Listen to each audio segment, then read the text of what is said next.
Hello everyone, welcome back to my channel. आज हम सीखेंगे winter special coat set top की कटिंग स्टिचिंग बहुत ही आसान तरीके से स्टेप बाय स्टेप। वीडियो को अच्छे से समझने के लिए एंड तक ज़रूर देखें, कहीं भी स्किप ना करें ताकि आप अपने साइज़ के अकॉर्डिंग इसे परफेक्टली बना सकें। इस टॉप में हमने कॉट कॉलर नेक बनाया है, फ्रंट से बटन पट्टी के साथ डिज़ाइन किया है, साथ में कुछ इस तरह से लेस भी लगाई है।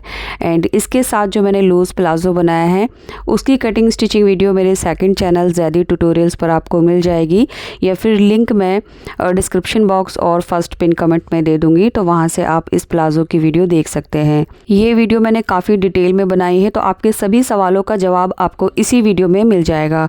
तो बिना देरी करते हुए हम वीडियो स्टार्ट करते हैं। हमारा जो मेजरमेंट है वो कुछ इस तरह से रहेगा, और इस मेजरमेंट के अकॉर्डिंग मैंने यहाँ पर 2.25 मीटर वेलवेट फैब्रिक लिया है। आप शैनेल का फैब्रिक भी ले सकते हैं, सेम तरीका रहेगा कटिंग स्टिचिंग का। तो मुझे जो लेंथ है वो ज़्यादा चाहिए थी, इसलिए मैंने 2.25 मीटर लिया है। हालांकि ये 2 मीटर में भी आराम से बन जाएगा। इसके साथ मैंने 6 मीटर ये कॉटन की लेस ली है। आप लेस नहीं लगाना चाहते तो आप लेस को स्किप कर सकते हैं, जैसे आप इसको प्लेन भी बना सकते हैं। तो देखिए, साइज़ के अकॉर्डिंग आप कपड़ा कम ज़्यादा कर सकते हैं। ये डबल एक्सल साइज़ है, इसलिए हमने 2.25 मीटर फैब्रिक लिया है। अब बैक वाला पार्ट कट करने के लिए हमने फैब्रिक को इस तरह से डबल करके बिछा लिया है। ये बंद वाली साइड मेरी तरफ है और खुली वाली साइड आगे की तरफ है। अब देखिए, इसकी जो चौड़ाई है वो हम साइज़ के अकॉर्डिंग लेंगे। तो इसकी जो चौड़ाई है वो मैंने 22 इंच ली है। सो यहाँ पर जो है कपड़े को हम अपने हिप के अकॉर्डिंग लेंगे, यानी हिप का 4th पार्ट प्लस 9 या 8 इंच करके हमने कपड़े की इस तरह से चौड़ाई लेनी है। तो फ्लेयर आपको जितना चाहिए उसी के हिसाब से चौड़ाई लेंगे, क्योंकि ये ए लाइन में कट होगा।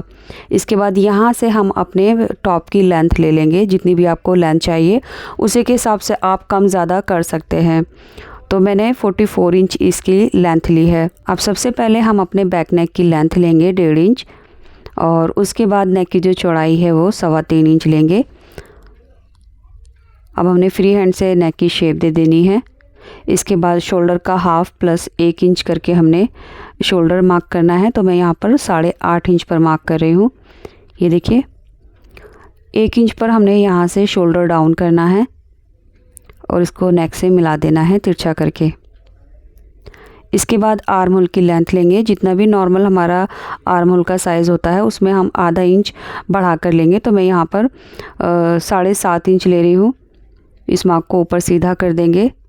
इसके बाद यहाँ से बस्ट का 4th पार्ट मार्क करेंगे। जितना भी हमारा बस्ट का 4th पार्ट है उसमें हम 1 इंच ऐड करेंगे लूजिंग के लिए, क्योंकि ये लूज़ रहता है इसलिए हम इसमें 1 इंच लूजिंग ऐड कर रहे हैं। अदरवाइज़ आप आधा इंच भी ऐड कर सकते हैं। साथ ही साथ 1.5 इंच हम मार्जिन ऐड कर लेंगे।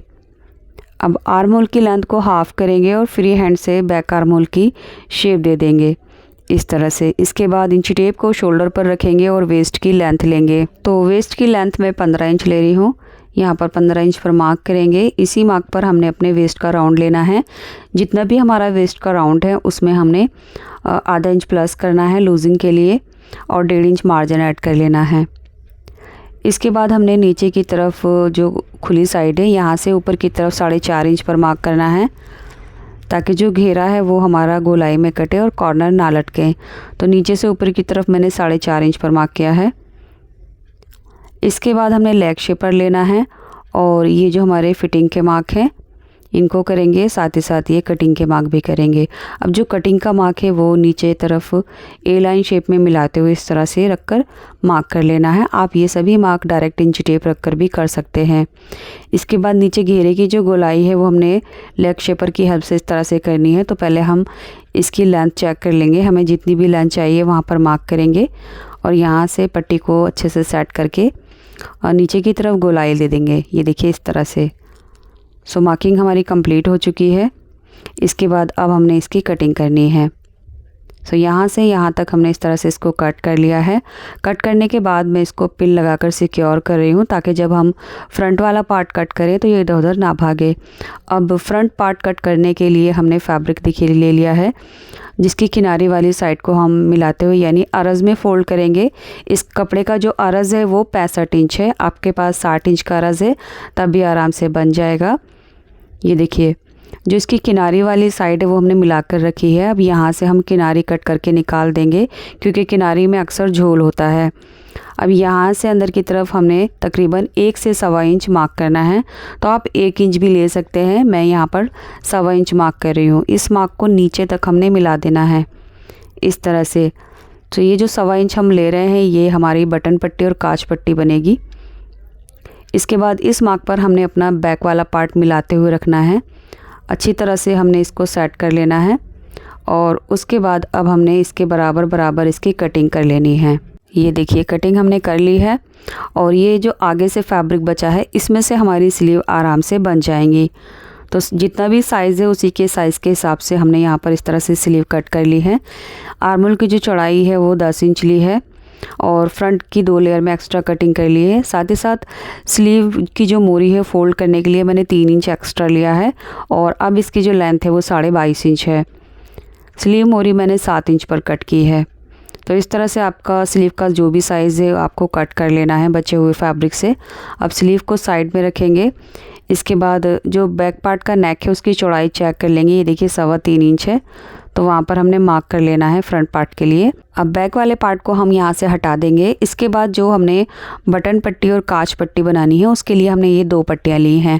इन दोनों पट्टियों की जो लंबाई है वो हमारी टॉप की लेंथ के बराबर रहेगी और इन पट्टियों की जो चौड़ाई है वो 5.5 से 6 इंच रहेगी। दोनों पट्टियों को एक दूसरे के ऊपर मिला कर रखेंगे और जो हमारा टॉप है उसके ऊपर हमने इस तरह से बराबर मिला कर रखना है। ये देखिए इसके बाद जो नीचे की तरफ हमने 1.25 इंच पर मार्क किया था ये वाला, इस मार्क को हम ऊपर की तरफ कर लेंगे।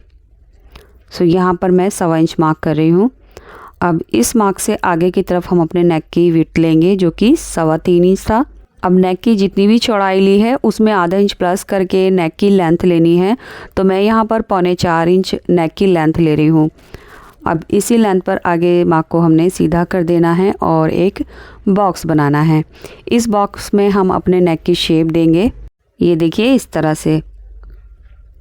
तो जो हमने मार्क किया है इसकी हमने कटिंग कर लेनी है कपड़े को बराबर मिलाते हुए। नेक हमारा कट हो चुका है। यहाँ पर हमने 1.25 इंच पर मार्क किया था। अब इस मार्क से आगे की तरफ हम 2 इंच पर मार्क करेंगे और ये 2 इंच पर हमने एक छोटे छोटे से कट लगा लेने हैं। ये देखिए चारों लेयर में हमने छोटा सा एक कट लगा लिया है। इसके बाद ये जो नेक की पट्टियां हैं इनको साइड में रखेंगे और जो टॉप के फ्रंट वाले पार्ट हैं इनको हमने सीधा करके रख लेना है इस तरह से। अब इनके ऊपर हम ये पट्टियां रखेंगे अच्छे से मिलाते हुए दोनों साइड में। इसके बाद जो हमने 2 इंच आगे की तरफ बढ़ाया था, ये देखिए यहाँ से हमने एक पैर की सिलाई लेते हुए नीचे तक कर देना है। और ये सिलाई करने से पहले जो पट्टी की ये सीधी वाली साइड है यहाँ से हमने आधा इंच फैब्रिक अंदर की तरफ फोल्ड करके सिलाई लगानी है दोनों साइड से। उसके बाद हमने यहाँ नेक पर सिलाई लगा लेनी है दोनों में एक जैसे करके। अब कॉर्नर जो है इसके हम कट कर देंगे। उसके बाद इन पट्टियों को हमने अंदर की तरफ यानी रॉन्ग साइड में पलट देना है। सो इसके जो कॉर्नर है वो किसी भी नोकीली चीज़ से बाहर की तरफ अच्छी तरह से निकाल लेंगे। सेम इसी तरह से जो दूसरी साइड का पार्ट है इसको भी हमने सीधा कर लेना है। ये देखिए अब इनको हमने आयरन की हेल्प से सेट करना है। तो आप अगर लेस नहीं लगाना चाहते तो आप यहाँ पर इसके ऊपर तुरपाई भी कर सकते हैं या फिर आप इसमें रिवील्सिबल टेप भी लगा सकते हैं। बट रिवील्सिबल टेप परमानेंट नहीं होता, 1-2 वॉश के बाद निकल जाता है। सो आप लेस नहीं लगाना चाहते तो आयरन करके आप इसके ऊपर तुरपाई भी कर सकते हैं। बट मैं इसके ऊपर लेस लगाऊंगी इसलिए मैं यहाँ पर रिवील्सिबल टेप का इस्तेमाल कर रही हूँ ताकि फिनिशिंग अच्छे से आ जाए और मुझे सिलाई भी ना करनी पड़े। तो पहले सभी सिलाइयों को हमने आयरन से अच्छे से सेट कर लिया है। उसके बाद हमने रिवील्सिबल टेप लगाना है। तो देखिए इस तरह से हमने यहाँ पर इसको रखना है और उसके बाद इस साइड में हम बिल्कुल नीचे तक सीधा रखेंगे। टेप रखते हुए हमने ध्यान रखना है टेप अंदर की साइड होना चाहिए, बाहर बिल्कुल भी ना निकले, अदरवाइज़ ये आयरन के साथ चिपक जाएगा। ये जो टेप होता है ये दोनों साइड से स्टिक होता है। तो जब 2 फैब्रिक के बीच में हम ये रिवील्सिबल टेप रखते हैं तो दोनों फैब्रिक को अपने साथ चिपका लेता है और बाहर की तरफ से कोई भी सिलाई तुरपाई का निशान नहीं दिखता। तो ये इंस्टेंट काम हमारा जल्दी से फिनिशिंग के साथ हो जाता है। और अगर आपके पास रिविल टेप नहीं है तो कोई इशू नहीं है, आप अच्छे से आयरन कीजिए, उसके बाद इसके ऊपर सिलाई कर लीजिए, बाद में लेस लगा दीजिए और लेस नहीं लगाना तो तुरपाई करके वो सिलाई निकाल दीजिए। उम्मीद करती हूँ ये चीज़ आपको अच्छे से समझ आ गई होगी। तो देखिए दोनों साइड में हमने रिविल टेप लगा लिया है और ये जो पट्टी है अंदर की तरफ अच्छे से सिक्योर हो गई है। इसके बाद इसको सीधा कर लेंगे। सीधा करने के बाद जो सेंटर से इसकी बटन और काज पट्टी है ये 1 इंच एक दूसरे के साथ ओवरलैप होगी इस तरह से। अब आप लेस लगाना चाहते हैं तो सेंटर में भी इस तरह से लगा सकते हैं। यहाँ आपको जितना भी स्लिट ओपन रखना है उतना स्लिट ओपन रख सकते हैं, या फिर आप मेरी तरह इस तरह से दोनों साइड में ये लेस लगा सकते हैं। तो जहाँ पर हमने रिविल टेप लगाकर पेस्ट किया है जस्ट उसके ऊपर मैं ये लेस रखूँगी दोनों साइड में और इसको स्टिच कर लूँगी। दोनों साइड में हमने ये लेस लगा ली है। उसके बाद सेंटर में हम इसके काज बटन करेंगे। इस तरह से जो हमारा फ्रंट वाला पार्ट है वो तैयार हो जाएगा। तो देखिए दोनों साइड में मैंने लेस लगा ली है। लेस लगाने के बाद ये हमारे फ्रंट दोनों पार्ट तैयार हो चुके हैं।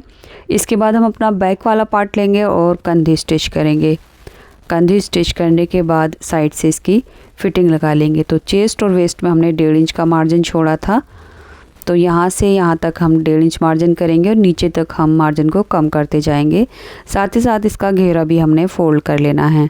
ये देखिए घेरा फ़ोल्ड करके हमने यहाँ से इसके लेस भी लगा ली है। फ्रंट से हमने इतना फ्री रखा है। अब हमने स्लीव लगा लेनी है। तो स्लीव में लेंथ में जो हमने 3.5 इंच एक्स्ट्रा लिया था उसको फ़ोल्ड करके एक सिलाई लगाई और उसी सिलाई के ऊपर हमने लेस लगा ली है इस तरह से। अब स्लीव में फिटिंग लगा लेंगे और टॉप के साथ अटैच कर देंगे। आप चाहे तो कंधी जॉइन करने के बाद भी दोनों स्लीव लगाकर फिटिंग कर सकते हैं।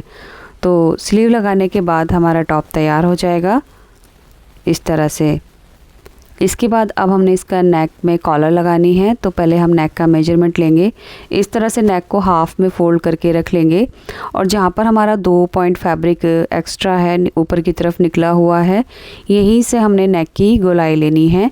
सो ये गोलाई जो है वो हमारे कॉलर की लेंथ रहेगी। तो मेरे मेजरमेंट के अकॉर्डिंग ये 7.25 इंच है। आप इस तरह से भी कॉलर का मेजरमेंट ले सकते हैं। ये देखिए इस तरह से इंची टेप को पकड़ना है। तो इस तरह से भी ये 7.25 इंच है। अब कॉलर बनाने के लिए हमने फ्यूजिंग पेपर लिया है, इसे पेस्टिंग पेपर भी कहते हैं। इसकी जो चौड़ाई है वो 3.5 इंच ली है, यानी कॉलर की चौड़ाई 3.5 इंच रहेगी। अब बंद वाली साइड से आगे की तरफ यानी खुली साइड पे हमने 7 इंच पर मार्क करना है और बंद वाली साइड से आगे की तरफ हमने नेक की चौड़ाई यानी 3.25 इंच पर मार्क करना है। अब जहाँ पर हमने 7 इंच मार्क किया था यहाँ से ऊपर की तरफ 1.5 इंच मार्क करेंगे और इस मार्क को यहाँ नीचे गोलाई देते हुए मिला लेंगे। इसके बाद इस मार्क को ऊपर की तरफ सीधा कर देंगे और इस मार्क से आगे की तरफ आधा इंच एक्स्ट्रा लेकर मार्क करेंगे। अब इस मार्क को नीचे की तरफ तिरछा करके मिला देंगे। ये देखिए कॉलर की मार्किंग हमारी कंप्लीट हो चुकी है। यहाँ से इसकी जो गोलाई है वो 7.25 इंच है, जितनी हमारे कॉलर की लंबाई आई थी। अब जो हमने मार्क किया है इसके ऊपर हमने कट कर लेना है। सो गाइज़ उम्मीद करूँगी अब तक आपने इस वीडियो को लाइक करके चैनल को सब्सक्राइब कर लिया होगा। सो गाइज़ वीडियो में कोई ऐसी बात जो आपको अच्छे से समझ नहीं आई है या मैं आपको अच्छे से नहीं समझा पाई हूँ तो आप मुझे कमेंट करके पूछ सकते हैं।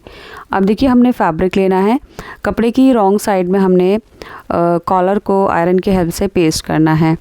तो फ्यूजिंग पेपर की जो ग्लू वाली साइड है वो हमने नीचे रखी है और इसके नीचे भी हम कपड़ा डबल कर लेंगे।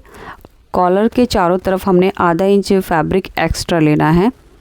तो पहले हम इसके ऊपर आयरन कर लेंगे और एक साइड से कपड़े को हमने आधा इंच कट करते हुए ऊपर की तरफ चढ़ाकर आयरन कर ली है। अब इसके ऊपर की तरफ हमने सिलाई कर लेनी है और यहाँ से कॉर्नर कट कर देने हैं।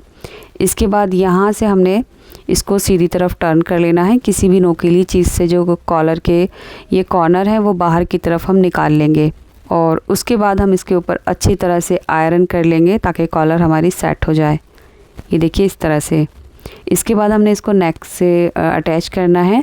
तो ये जो 2 पॉइंट कपड़ा आगे की तरफ है यहाँ से हमने कॉलर लगाना स्टार्ट करना है और इसमें गोलाई में घुमाते हुए हमने कॉलर को दूसरी साइड में एंड कर देना है। ये देखिए इस तरह से। सो कॉलर हमारी इस तरह से लग गई है। अब यहाँ से जितने भी एक्स्ट्रा फैब्रिक है वो कॉलर के अंदर करते हुए हमने किनारे पर एक सिलाई लगा देनी है और इस सिलाई को हमने ऊपर भी कर देना है एक पैर का दबाव लेते हुए। अब कॉलर को अंदर की तरफ इस तरह से फोल्ड करेंगे और उसके ऊपर आयरन कर लेंगे तो ये अच्छे से सेट हो जाएगी।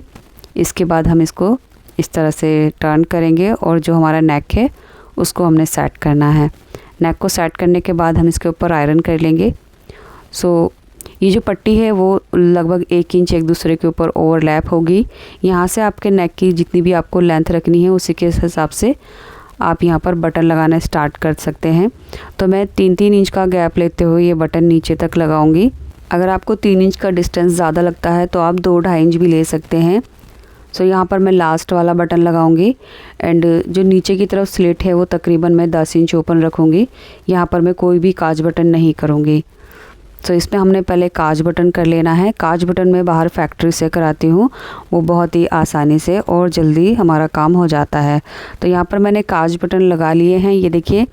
और जो वेलवेट फैब्रिक है या फिर शैनिल वाला फैब्रिक है उसको हम 11 नंबर की नीडल से स्टिच करते हैं। 11 नंबर की नीडल से भी अगर आपका स्टिच नहीं होता तो आपको एक बार मैकेनिक से उसकी रिपेयरिंग करानी होगी वेलवेट फैब्रिक के अकॉर्डिंग। एंड इसके साथ जो हमने लूज़ प्लाजो बनाया है उसकी कटिंग स्टिचिंग वीडियो आपको मेरे सेकंड चैनल पर मिल जाएगी। लिंक यहाँ ऐड स्क्रीन पर भी क्लिक करके आप देख सकते हैं।